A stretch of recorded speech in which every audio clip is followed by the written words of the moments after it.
बिस्मिल्लाहिर्रहमानिर्रहीम। Green death. मुसन्निफ Mazhar Kaleem M.A। Imran series. कातक कबीले के तकरीबन तमाम अफराद एक वसी मैदान में इकट्ठे थे। इनमें औरतें भी थीं, मर्द भी, बच्चे भी और बूढ़े भी। एक तरफ एक ऊंची चट्टान सी बनी हुई थी, जिस पर एक बूढ़ा सरदार अकड़ा हुआ बैठा था। इसके सर पर शेर की खोपड़ी और कमर पर शेर की खाल लटकी हुई थी।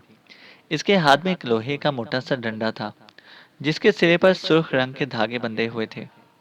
एक तरफ कर्नल फरीदी, कैप्टन हमीद, माहलका और टुसाको खड़े हुए थे। इनका हेलीकॉप्टर जैसे ही गांव में खुली जगह उतरा था, हजारों कबायलियों ने उन्हें घेर लिया था। और जब टुसाको ने उन्हें बताया कि आने वाले दुनिया के बहुत बड़े सरदार हैं, तो कातक के सरदार ने दरबारे आम का ऐलान कर दिया। और इस वक्त दरबारे आम लगा हुआ था, लेकिन अभी माबद का पुजारी ना आया था और सब उसका इंतजार कर रहे थे। कर्नल फरीदी, यहाँ पुजारी का फैसला हरफ आखिर होता है, इसलिए आप इस पुजारी को किसी तरह अपने हक में कर लें, वरना तो ये सब लोग हम पर भूखे कुत्तों की तरह टूट पड़ेंगे। कर्नल फरीदी के साथ खड़े हुए टुसाको ने कहा। इसके चेहरे पर गहरी परेशानी के तासुरात मौजूद थे, जबकि कर्नल फरीदी मुतमईन अंदाज में खड़ा हुआ था। कैप्टन हमीद के अंदाज में वही बेनियाजी थी, जो कि कर्नल फरीदी के साथ होने पर उसके चेहरे पर अक्सर नजर आती थी, क्योंकि उसे यकीन होता था कि कर्नल फरीदी बहरहाल किसी न किसी तरह सिचुएशन को संभाल लेगा। जबकि मालका के चेहरे पर परेशानी की बजाय हैरत और तजस्सुस के तासुरात नुमाया थे। मुझे मालूम है, तुम फिक्र ना करो, कर्नल फरीदी ने सादा से लहजे में जवाब दिया। और उसी लम्हे एक तरफ शोर सा उठा और लोग तेजी से हटने लगे। थोड़ी देर बाद एक बहुत मोटा आदमी हाथी की तरह झूमता हुआ आगे बढ़ता दिखाई दिया। इसके सर पर रंग बिरंगे परों का ताज था। इसके हाथ में एक टेढ़ी सी लकड़ी थी। वो वाकई बेहद मोटा था। हालांकि कातक कबीले के अफराद बेहद स्मार्ट थे। इनके जिस्म ठोस और सडोल थे, लेकिन ये पुजारी इस कदर मोटा था कि लगता था जैसे इंसान की बजाय हाथी हो। इसके मुंह से अजीब सी आवाजें निकल रही थीं। फिर वो आगे बढ़कर एक चौड़ी लेकिन जमीन से थोड़ी सी बुलंद चट्टान पर बैठ गया। उसने आलती पालती मारी और अपनी आंखें बंद करके दोनों हाथ हवा में अजीब से अंदाज में लहराने शुरू कर दिए। चंद लम्हों बाद उसके हाथ इस तरह इसकी गोद में गिरे जैसे बेजान हो गए हों। इसके साथ ही इसकी छोटी छोटी आंखें खुल गईं। अब वो बड़े गौर से कर्नल फरीदी और उसके साथियों को देख रहा था। सरदार, ये अजनबी कौन है? कहाँ से आए हैं और कैसे आए हैं? अचानक इस मोटे पुजारी ने चीखते हुए कहा। ये उड़ने वाले मशीनी परिंदे के पेट में बैठकर यहाँ आए हैं। इनके साथ बोगोई है, जिसका नाम टुसाको है। इसने बताया है कि ये दुनिया के बड़े सरदार हैं और किसी खास काम से हमारे कबीले में आए हैं। इसलिए मैंने दरबारे आम लगाया है, ताकि सबके सामने इनसे बात हो सके और इनके बारे में फैसला किया जा सके। सरदार ने ऊंची आवाज में कहा। इसकी जबान कर्नल फरीदी और टुसाको ही समझ रहे थे, जबकि मालका और कैप्टन हमीद दोनों को इसका एक लफ्ज भी समझ ना आ रहा था। ये क्या कह रहा है कर्नल? मालका ने कर्नल फरीदी से पूछा। बाद में बताऊंगा, फिलहाल मुझे सिचुएशन को डील करने दो, कर्नल फरीदी ने कदरे सर्द लहजे में जवाब दिया। और मालका ने अस्पात में सर हिला दिया। हाँ तो बोगोई टुसाको, अब सबके सामने बताओ कि ये कौन है, किस कबीले के सरदार हैं, इनका कबीला कितना बड़ा है और इस कबीले का क्या नाम है, ये यहाँ क्यों आए हैं? सरदार ने टुसाको से मुखातिब होकर कहा। मेरा नाम कर्नल फरीदी है कातक सरदार, कर्नल फरीदी ने कहा। तो सरदार और पुजारी के साथ साथ वहां मौजूद कातक कबीले के तमाम लोग बे इख्तियार उछल पड़े। इन सब के चेहरों पर हैरत के तासुरात नुमाया थे। अजनबी सरदार, क्या तुम हमारी जबान बोल और समझ लेते हो? सरदार ने इंतहाई हैरत भरे लहजे में कहा। हाँ कातक सरदार, और ये भी बता दो कि कातक कबीले का देवता काडो, जो रोशनी का देवता है, मेरा दोस्त है। इसकी खास निशानी मेरे पास मौजूद है, कर्नल फरीदी ने कहा। और उसके साथ ही इसने जेब में हाथ डाला और फिर जब इसका हाथ बाहर आया तो इसके हाथ में एक स्याह रंग का रुमाल था, जिसके अंदर सफ़ेद सफ़ेद आड़ी तिरछी लकीरें थीं। दरमियान में एक सफ़ेद दायरा था। यूं लगता था जैसे रुमाल के दरमियान में सूरज हो, जिसकी किरणें इधर उधर जा रही हों। कर्नल फैदी ने जैसे ही इस रुमाल को लहराया, मोटे पुजारी ने फौरन अपना सर झुका लिया। सरदार ने भी सर झुका दिया और फिर तमाम कबीले वालों ने सर झुका दिया। तुम वाकई अजीम सरदार हो, क्योंकि तुम देवता काडो के दोस्त हो, पुजारी ने यकलख्त चीखते हुए लहजे में कहा। तो पूरे कबीले ने अजीम काडो के नारे लगाने शुरू कर दिए। अजीम सरदार और उसके साथियों के बैठने के लिए शेरों की खालें पेश की जाएं। सरदार ने कहा। तो चंद ही लम्हों में इनके सामने शेरों की खालें बिछा दी गई। कर्नल फैदी अपने साथियों समेत इन खालों पर इत्मीनान से बैठ गया, क्योंकि उसे मालूम था कि कातक कबीले में शेर की खाल पर सिर्फ वही बैठ सकता है जिसे कातक कबीले का सबसे बड़ा बहादुर होने का एजाज हासिल हो। अब अजीम सरदार बताए कि हम अजीम सरदार की क्या खिदमत कर सकते हैं, ताकि रोशनी का देवता काडो हम पर राजी रहे। सरदार ने कहा, तुम्हारे साथ इलाका है लाहिमा। वहाँ शैतानी गैर मुल्कियों ने ज़मीन के अंदर एक शैतानी अड्डा बनाया हुआ है, जिसके ज़रिए वो पूरी दुनिया के लोगों को हलाक करना चाहते हैं। हम यहाँ इसलिए आए हैं ताकि इस अड्डे को तबाह कर सकें। तुम इस सिलसिले में हमारी क्या मदद कर सकते हो? कर्नल फरीदी ने ऊंची आवाज़ में कहा। अजीम सरदार, हमें अफसोस है कि हम इस सिलसिले में तुम्हारी कोई मदद नहीं कर सकते, क्योंकि हमने बोगोई कबीले से दोस्ती का हलफ उठाया हुआ है, और अगर हमने इसके दुश्मनों की मदद की तो हम पर अजीम देवताओं का कहर नाजिल होगा, और इस कहर से हमें काडो देवता भी ना बचा सकेगा। इसलिए तुम यहाँ तो रह सकते हो, लेकिन हम इस सिलसिले में तुम्हारी कोई मदद नहीं कर सकते। सरदार ने वाज़ेह और दो टोक लहजे में कहा। तो कर्नल फैदी इनकी साफ गोई पर बेख्तियार मुस्कुरा दिया। हमें सिर्फ इतनी मदद चाहिए कि हम वहां तक इस तरह पहुंच जाएं कि उन्हें हमारे पहुंचने का इल्म ना हो सके। कोई ऐसा रास्ता जिस पर इनके आदमियों का पहरा ना हो। कर्नल फैदी ने ऊंची आवाज में कहा। हाँ, इस काम में हम तुम्हारी मदद कर सकते हैं, तुम्हें ऐसा रास्ता बता सकते हैं, लेकिन हम में से कोई तुम्हारे साथ नहीं जा सकता, और हम उन्हें इत्तला देने के भी पाबंद होंगे। सरदार ने एक बार फिर साफगोई से काम लेते हुए कहा। अगर तुम लोगों ने उन्हें इत्तला देनी है तो मुझे अलहदा रास्ता पूछने की क्या जरूरत है? ठीक है, मैं काडो देवता को कह दूंगा कि कातक सरदार और पुजारी ने मेरी मदद नहीं की। फिर वो चाहेगा तो तुमसे रोशनी छीन लेगा और तुम अंधेरों में भटकते रह जाओगे। कर्नल फैदी ने मुंह बनाते हुए जवाब दिया। तुम क्या चाहते हो कि हम उन्हें इत्तला ना दें? सरदार ने कहा। हाँ, मैं ये चाहता हूँ कि तुम हमारे वहां जाने की इत्तला उन्हें ना करो। कर्नल फैदी ने कहा। ठीक है, काडो देवता के लिए हम ऐसा करने के लिए तैयार हैं, सरदार ने जवाब दिया। कोई ऐसा आदमी हमारे साथ कर दो जो इस रास्ते के बारे में बखूबी जानता हो, ताकि हम अभी रवाना हो जाएं। कर्नल फैदी ने कहा। अभी?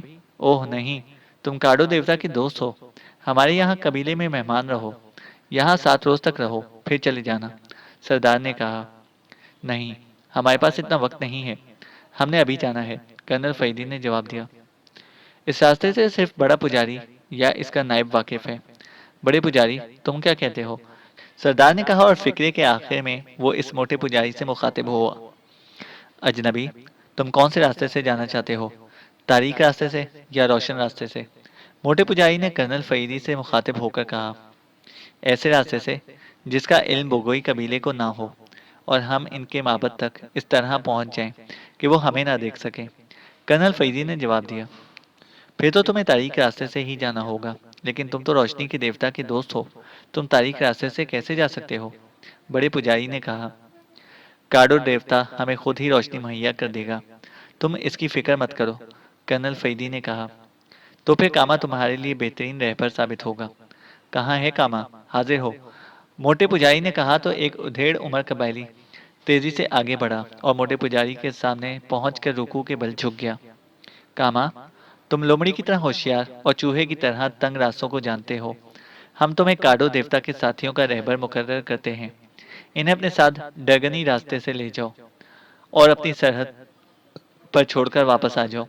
मोटे पुजारी ने अपने सामने झुके हुए कबायली से कहा। हुक्म की तामील होगी आका।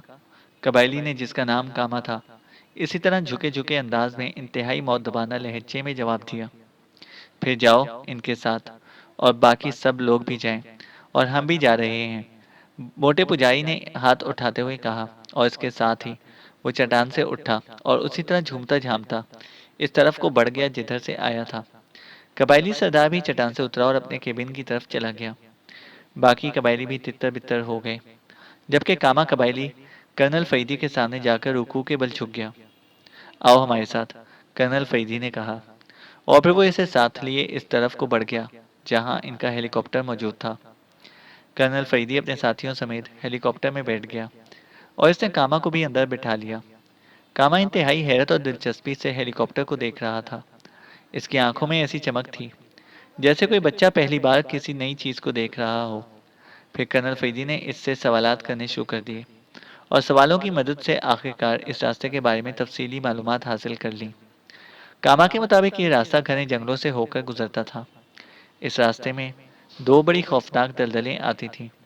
इन दलदलों के बाद दाहिमा की सरहद आती थी और कामा ने बताया था कि सरहद पर ऊंचे दरख्तों पर बाकायदा बोगोई कबीले का निशान बना हुआ है जो दूर से नजर आता है। तो कर्नल फैदी ने हेलीकॉप्टर का इंजन स्टार्ट किया और दूसरे लम्हे उसने हेलीकॉप्टर को फिजा में बुलंद कर दिया। कामा के चेहरे पर हैरत के साथ साथ खौफ के तासुरात भी उभर आए थे, लेकिन वो खामोश बैठा रहा। कर्नल फैदी हेलीकॉप्टर काफी बुलंदी पर ले गया और उसने इसका रुख उस तरफ किया जिधर कामा ने बताया था। तकरीबन 10 मिनट की प्रवास के बाद कर्नल फैदी को एक ऊंचे दरख्त की चोटी पर मौजूद बोगोई कबीले का खास निशान नजर आ गया। तो इसने हेलीकॉप्टर इस निशान से कुछ पहले दरख्तों के दरमियान कदरे खाली जगह पर उतार लिया।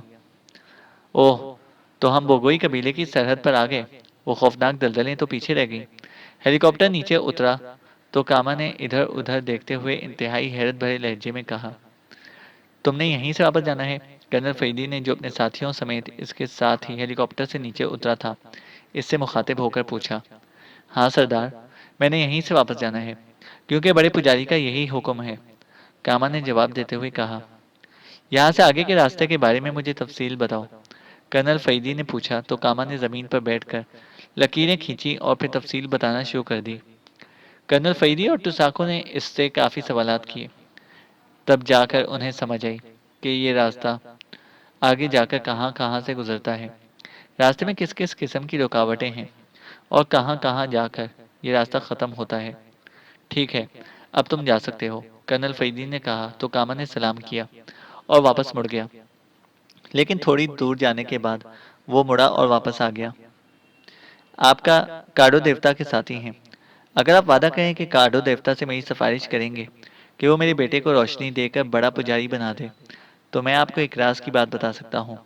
कामा ने करीब आकर बड़े पुरस्कार अंदाज में कहा।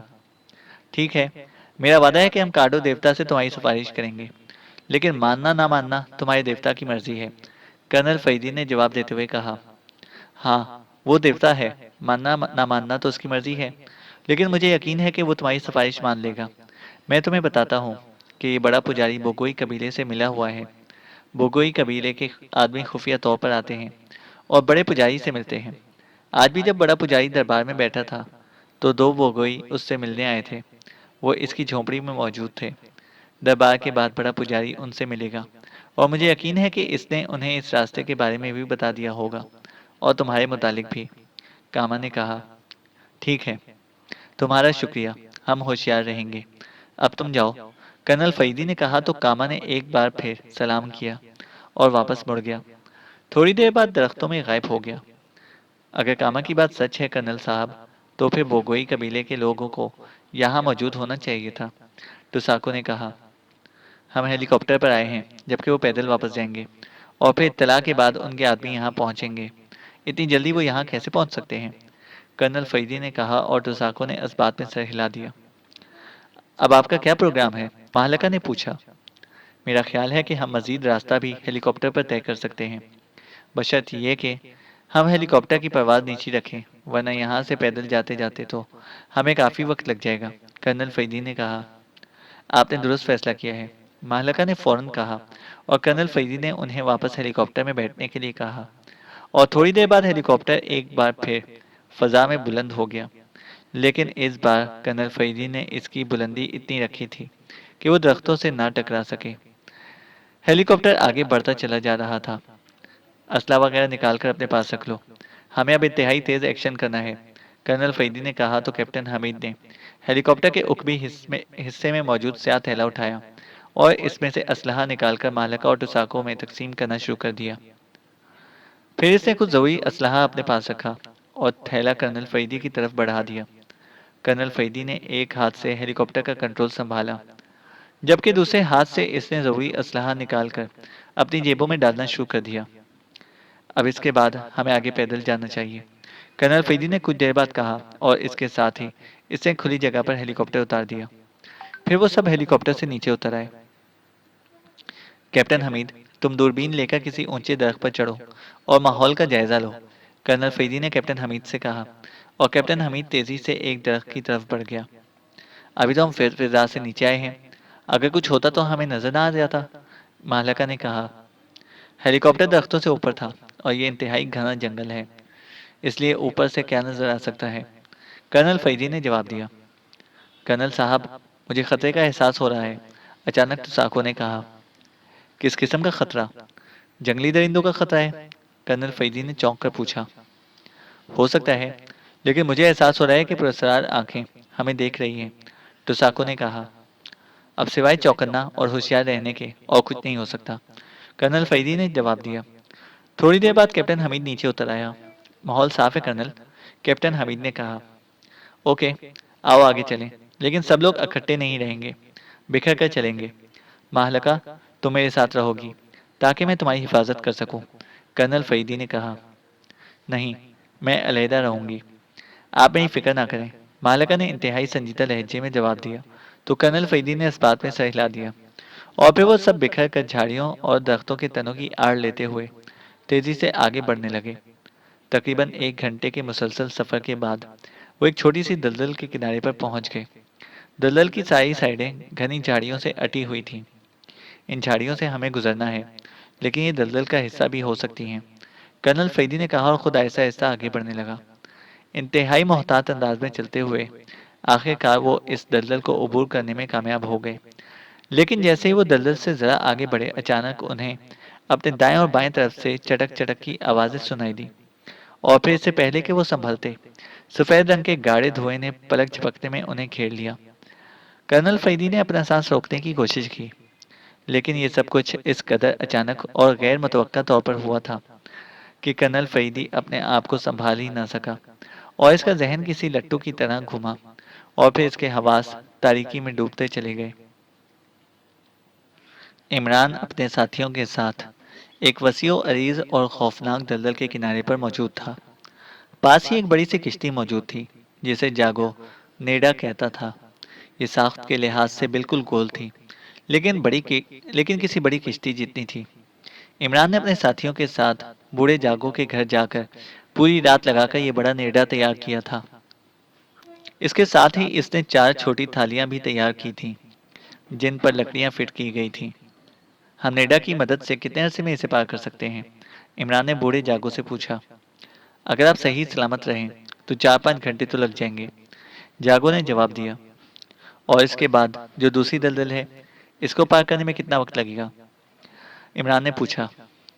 वो इससे दोगुना बड़ी है, अब अंदाज़ा आप खुद कर लें, लेकिन एक बात बता दूं कि मुझे इस नेडा पर एतमाद नहीं है। ये बहुत बड़ा है, अगर ये उलट गया तो फिर आप में से कोई भी जिंदा ना बच सकेगा, बूढ़े जागो ने कहा। इसके लहजे में तशवीश थी। तुम फिक्र मत करो, इमरान ने कहा। जोसेफ, थैले में मौजूद रस्सी निकालो, इमरान ने जोसेफ से कहा, जिसकी पुष्ट पर एक स्याह रंग का थैला लदा हुआ था। जोसेफ ने थैले को नीचे उतारा, अपने सामने रखा, और फिर इसको खोलकर इसमें से सफेद रंग की बारीक लेकिन इंतहाई मजबूत रस्सी का बड़ा सा बंडल निकालकर इमरान की तरफ बढ़ा दिया। इस रस्सी को सब अपनी अपनी बेल्ट से अच्छी तरह बांध दें, ताकि एक दूसरे को मुश्किल वक्त में सहारा दिया जा सके, इमरान ने कहा। मास्टर, ये दलदलें हम हेलीकॉप्टर पर भी तो क्रॉस कर सकते थे, इमरान ने कहा।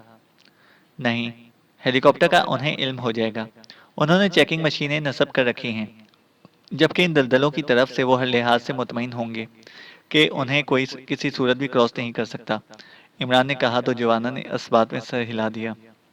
डोमिया, तुम यहीं रहोगी, अब तुम्हारा हमारे साथ जाने का कोई फायदा नहीं है, इमरान ने डोमिया के चेहरे पर मौजूद परेशानी और हिचकिचाहट के तासुरात देखते हुए कहा। जैसे तुम कहो, डोमिया ने फौरन कहा। जागो, डोमिया को अपने साथ ले जाओ, ये तुम्हारे पास रहेगी, इमरान ने बूढ़े जागो से कहा और जागो ने इस बात में सर हिला दिया। इमरान ने रस्सी अपनी बेल्ट से भी बांध ली और फिर जोसेफ और जोआना ने भी। जब रस्सी अपनी बेल्ट से अच्छी तरह बांध ली तो इमरान इन दोनों से मुखातिब हुआ। अब इसे दलदल की सतह पर रख दो, इमरान ने किश्ती की तरफ इशारा करते हुए कहा। तो जोसेफ ने झुककर किश्ती को उठाया और आगे बढ़कर इसने इसे दलदल की सतह पर रख दिया।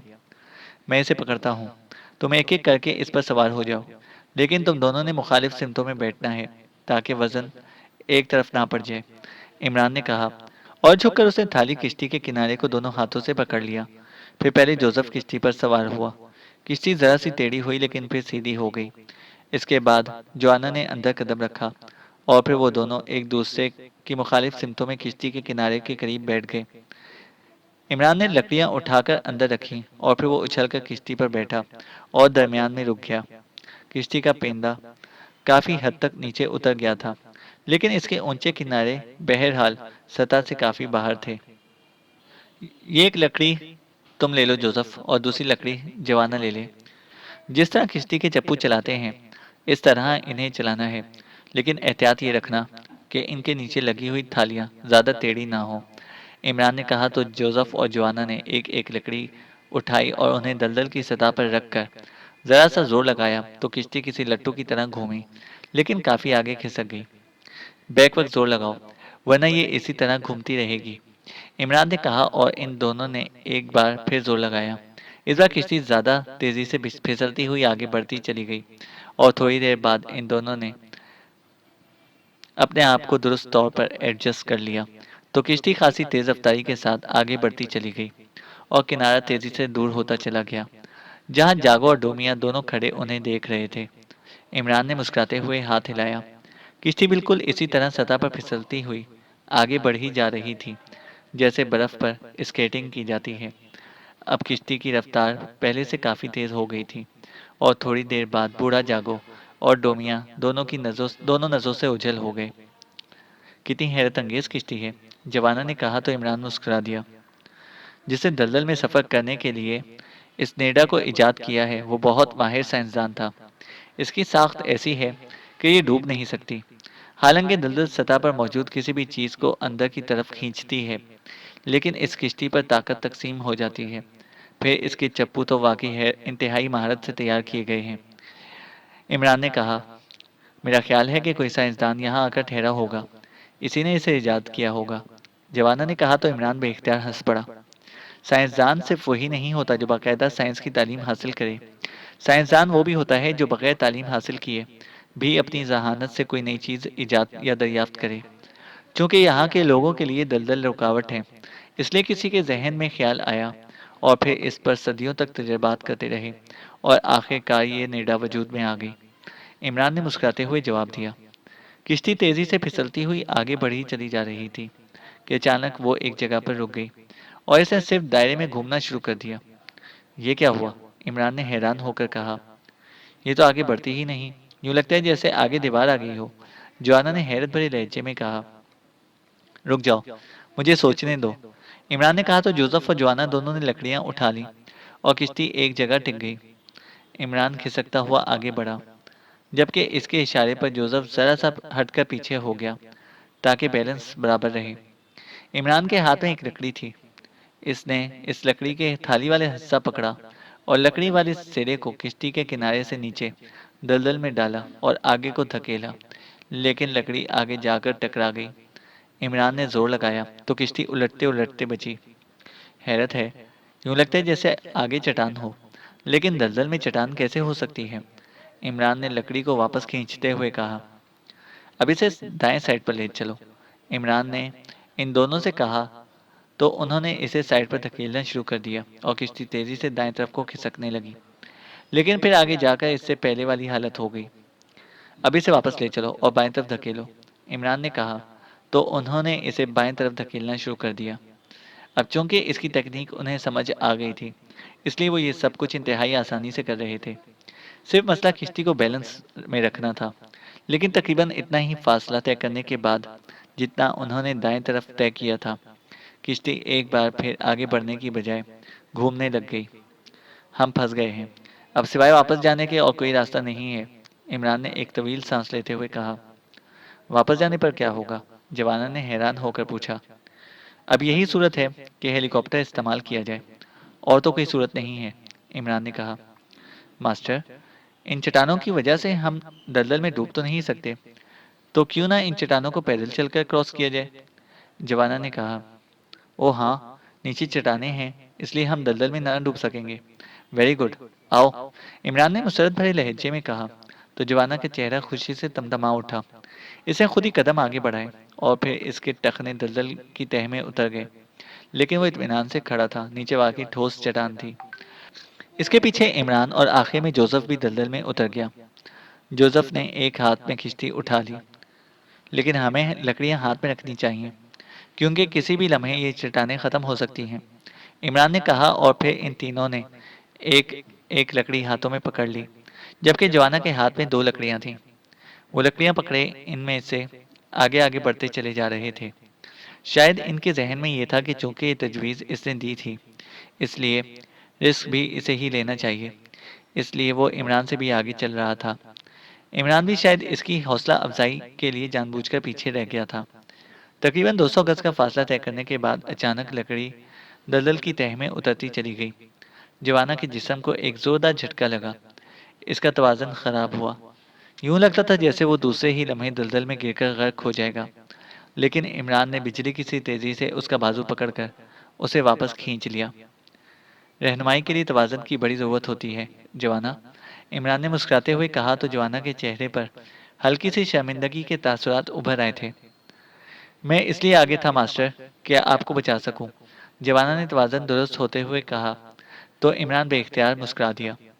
इमरान के कहने पर जोसेफ ने हाथ में पकड़ी हुई थाली नुमा किश्ती को दोबारा दलदल की सतह पर रखा और एक बार फिर इस पर सवार हो गए। इस बार किश्ती पहले से ज्यादा तेज रफ्तारी से आगे बढ़ती चली जा रही थी। अल्लाह ताला की कुदरत है कि इस कदर खौफनाक दलदल के अंदर बाकायदा चट्टानी सिलसिला भी मौजूद है, वरना दलदल में चट्टानी सिलसिलों के बारे में तो सोचा भी नहीं जा सकता, इमरान ने कहा। तो जोसेफ और जवाना दोनों ने इस बात में सर हिला दिए। फिर तकरीबन 2 घंटों की मुसलसल सफ़र के बाद उन्हें दूसरी तरफ का किनारा नजर आने लग गया और थोड़ी देर बाद वो किनारे पर पहुंच गए। किश्ती उन्होंने उठा ली थी। यहाँ जंगल बेहद घना था, इसलिए अंधेरा छाया हुआ था। बॉस, ये किश्ती और लकड़ियां भी या तो मेरी पुश्त पर बांध दो या फिर इसे जवानों को दे दो, क्योंकि जंगल में मेरे हाथ आज़ाद रहने चाहिए, जोसेफ ने कहा। तो इमरान बेइख्तियार मुस्कुरा दिया। जवाना, ये तुम ले लो, जोसेफ के पास पहले ही स्याह बैग है, इमरान ने जवाब जवाना से कहा। तो जवाना ने किश्ती और लकड़ियां पकड़ ली और फिर वो तेजी से आगे बढ़ने लगे। इमरान चूंकि रास्ते की तफसीलात समझ चुका था, इसलिए तकरीबन 1 घंटे तक के पैदल सफ़र के बाद वो दूसरी दलदल के किनारे पहुंच गए। ये दलदल पहली दलदल से भी ज़्यादा वसी और रईस नज़र आ रही थी। एक बार फिर किश्ती का सफ़र शुरू हो गया और फिर 4 घंटों के सबर आजमा सफ़र के बाद एक बार फिर उन्हें दूर से किनारा नज़र आने लग गया और इमरान ने इत्मीनान का एक तवील सांस लिया। थोड़ी देर बाद वो किनारे पर पहुंच गए। इमरान ने किश्ती और लकड़ियों को वहीं झाड़ी के अंदर छुपा कर रख दिया और फिर वो आगे बढ़ने लगे। इमरान को मालूम था कि यहाँ से 1 घंटे की मुसाफत के बाद वो इस माबद के उकुब में पहुंच जाएंगे, जिसमें ग्रीन डेथ लेबोरेटरी का रास्ता था।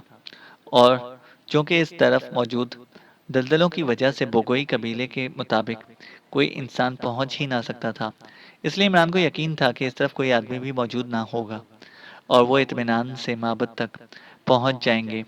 लेकिन इसके बावजूद वो एहतियात से चलते हुए आगे बढ़े चले जा रहे थे। इनके हाथों में मखसूस असलहा मौजूद था।